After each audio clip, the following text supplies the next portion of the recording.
All right, logicians, this is chapter 7, section F1, interactive truth table, set 2, number 6. So we've got our usual setup here, and we've got two compound statements, and we want to determine the truth values of each of them. And then we're going to compare the truth values under the main operators of each of the compound statements in order to determine whether or not they're logically equivalent. So let's start with this compound statement. And I'm going to start by going as far inside the parentheses as I possibly can, which brings me to this wedge. So the wedge, remember the truth conditions for a wedge is that it's a disjunction. That's what it is.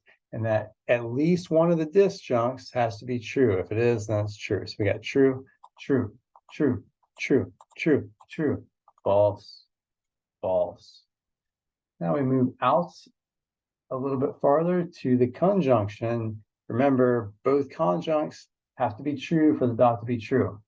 What are the two conjuncts? Well, one of the conjuncts, the conjuncts are the two parts of the conjunction.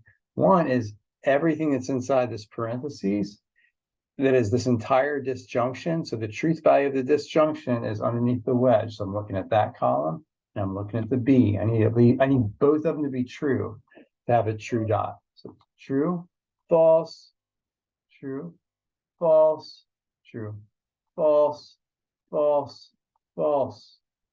Okay, and now I can finally move to my main operator. Wait, Sasser, how'd you know it was the main operator? Because it's the only logical connective that's totally outside of parentheses and brackets. So we know it's the main operator. This is the truth value of the whole big compound statement. And it's a negation. So it's going to just flip the truth value of this conjunction inside the brackets. It's going to, in other words, it's going to flip the truth value that's underneath the dot. So false, true, false, true, false, true, true, true. Okay, we've done half of it. Now let's move over to this one. Again, I'm going to start as far inside parentheses as possible, which brings me here to the wedge. That's true, true, true, true, true, true, false. Oh, whoa, true, false, false. Now I'm going to move out to the negation, and this is the negation of the disjunction. So it's going to flip this truth value. So it's going to be false, false, false, false, false, false. Oh, yeah, false, true, true. Okay.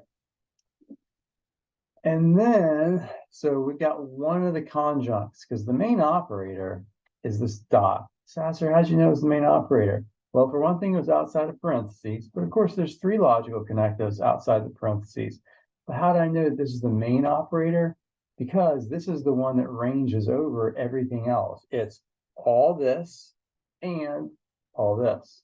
So I have to determine the truth value of the negations before I can determine the truth value of the dot, which means I have to do this one. So again, this negation flips the truth value of the B, false, true, false, true, false, true, false, true. Now, conjunction, both conjuncts have to be true. And what are the two columns I'm comparing? The two tildes. These are the truth values of the two conjuncts. So because all this is false, I'm just going to like quickly go down just to the last two lines to check if either these are true, and this one's false. That means only on this line are both the conjuncts true. So that's true, and everything else is going to be false. Okay, now I can compare these two statements, their truth values, and I can ask, are they logically equivalent? In order for two statements to be logically equivalent, they need to have the same truth value on every line of the truth table. In other words, these two columns should look identical. Do they look identical? No, they do not. For example, compare line 2. You got a true and a false.